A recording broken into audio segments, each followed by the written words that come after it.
Hi hello ಗೆಳೆಯರಿ, Romi Kannada YouTube ಚಾನಲ್ಗೆ ತಮಗೆ ಆತ್ಮೀಯವಾದ ಸ್ವಾಗತ. ಇವತ್ತು ನಾವು ಒಂದು ಪ್ರಮುಖವಾದ ಮಾಹಿತಿಯನ್ನು ಈ ವಿಡಿಯೋದಲ್ಲಿ ತಿಳಿದುಕೊಳ್ಳೋಣ ಬನ್ನಿ. ಯಾವುದು ಆ ಪ್ರಮುಖ ವಿಚಾರವೆಂದರೆ, ನಾವು ಯಾವುದೇ ತಹಶೀಲ್ದಾರ್ ಆಫೀಸ್ಗಳಿಗೆ ತೆರಳದೆ ಮನೆಯಲ್ಲಿಯೇ ಕುಳಿತು ನಮ್ಮ ಮೊಬೈಲಲ್ಲಿಯೇ ಯಾವ ರೀತಿಯಾಗಿರುವಂಥ ಪಹಣಿಗಳನ್ನು ಅಂದರೆ ಉತಾರಿಗಳನ್ನು ಡೌನ್ಲೋಡ್ ಮಾಡಿಕೊಳ್ಳುವುದು ಎಂಬುದನ್ನು ಈ ವಿಡಿಯೋದಲ್ಲಿ ತಿಳಿಯೋಣ ಬನ್ನಿ. ಸರ್ಕಾರಿ ಕಚೇರಿಗಳ ಮುಂದೆ ಸರತಿ ಸಾಲಿನಲ್ಲಿ ನಿಂತು ಅಷ್ಟೊಂದು ಕಷ್ಟಪಟ್ಟು ಪಹಣಿಗಳನ್ನು ಪಡೆಯುವುದರ ಅವಶ್ಯಕತೆ ಏನಿದೆ? ನೀವು ತಮ್ಮ ಮನೆಯಲ್ಲಿಯೇ ಕುಳಿತು ತಮ್ಮ ಮೊಬೈಲ್ನಲ್ಲಿಯೇ ತಮ್ಮ ಪಹಣಿಗಳನ್ನು ಡೌನ್ಲೋಡ್ ಮಾಡಿಕೊಳ್ಳಬಹುದಾಗಿದೆ. ಇದರಿಂದ ತಮ್ಮ ಅಮೂಲ್ಯವಾದ ಸಮಯ ಉಳಿತಾಯವಾಗಲಿದೆ. ಹಾಗಾದರೆ ಬನ್ನಿ, ತಡ ಮಾಡದೆ ಯಾವ ರೀತಿಯಾಗಿ ತಮ್ಮ ಮೊಬೈಲ್ನಲ್ಲಿಯೇ ಪಹಣಿಗಳನ್ನು ಡೌನ್ಲೋಡ್ ಮಾಡಿಕೊಳ್ಳುವುದು ಎಂಬುದನ್ನು ತಿಳಿದುಕೊಳ್ಳೋಣ. ಮೊದಲನೇದಾಗಿ ತಾವು ತಮ್ಮ ಮೊಬೈಲ್ನಲ್ಲಿ ಗೂಗಲನ್ನು ಓಪನ್ ಮಾಡಿಕೊಳ್ಳಿ. ಅಲ್ಲಿ ಭೂಮಿ ಅಂತ ಟೈಪ್ ಮಾಡಿ. ನಂತರ ಅಲ್ಲಿ ಕೆಳಗೆ ಬರ್ತಾ ಇದೆ ನೋಡಿ, ವೀವ್ RTC ಅಂತ ಅದ್ರ ಮೇಲೆ ಕ್ಲಿಕ್ ಮಾಡಿ.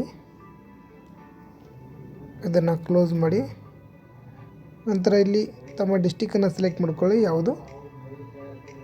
ನಂತರ ತಮ್ಮ ತಾಲೂಕನ್ನು ಸೆಲೆಕ್ಟ್ ಮಾಡ್ಕೊಳ್ಳಿ. ನಂತರ ತಮ್ಮ ಹೋಬಳಿಯನ್ನು ಸೆಲೆಕ್ಟ್ ಮಾಡ್ಕೊಳ್ಳಿ. ನಂತರ ನಿಮ್ಮ ಊರು ಯಾವ್ದು ಬರುತ್ತೆ ಅದನ್ನು ನೋಡಿ ಅದನ್ನು ಸೆಲೆಕ್ಟ್ ಮಾಡ್ಕೊಳ್ಳಿ. ನಂತರ ಇಲ್ಲಿ ಸರ್ವೆ ನಂಬರ್ ಅಂತ ಇದ್ದರೆ ಸರ್ವೆ ನಂಬರ್ ಹಾಕಿ. ನಂತರ ಇಲ್ಲಿ ಗೋ ಅಂತ ಇದ್ರ ಮೇಲೆ ಕ್ಲಿಕ್ ಮಾಡಿ. ನಂತರ ಇಲ್ಲಿ ಒಂದು ಸ್ಟಾರ್ ಇರುತ್ತೆ, ಅಲ್ಲಿ ಸ್ಟಾರನ್ನು ನೀವು ಸೆಲೆಕ್ಟ್ ಮಾಡ್ಕೋಬೇಕು. ನಂತರ ತಮ್ಮ ಸರ್ವೆ ನಂಬರ್ನ ಒಂದು ಹಿಸ್ಸಾ ಅಂತ ಇರುತ್ತೆ, ಅದನ್ನು ಹಿಸ್ಸಾವನ್ನು ಸೆಲೆಕ್ಟ್ ಮಾಡ್ಕೋಬೇಕಾಗುತ್ತೆ. ನಂತರ ಫೆಚ್ ಡೀಟೇಲ್ಸ್ ಅಂತ ಅದ್ರ ಮೇಲೆ ಕ್ಲಿಕ್ ಮಾಡಬೇಕು. ಇಲ್ಲಿ ನೋಡಿ, ಇಲ್ಲಿ ಕಾಣಿಸ್ತಾ ಇದೆ, ಇಲ್ಲಿ ಓನರ್ನ ಡೀಟೇಲ್ಸ್ ಎಲ್ಲ ಕಾಣಿಸುತ್ತೆ. ನಂತರ ತಾವು ಇಲ್ಲಿ ಕೆಳಗೆ ಬರಬೇಕು, ವೀವ್ ಅಂತ ಇದೆ ಅದ್ರ ಮೇಲೆ ಕ್ಲಿಕ್ ಮಾಡಿ. ಇಲ್ಲಿ ನೋಡಿ, ಇಲ್ಲಿ ಕಾಣಿಸ್ತಾ ಇರ್ಬೋದು. ಒಂದು ನಿಮಿಷ ಝೂಮ್ ಮಾಡ್ತೀನಿ. ಇಲ್ಲಿ ಕಾಣಿಸ್ತಾ ಇರ್ಬೋದು ನಿಮ್ಮ ಉತಾರಿ.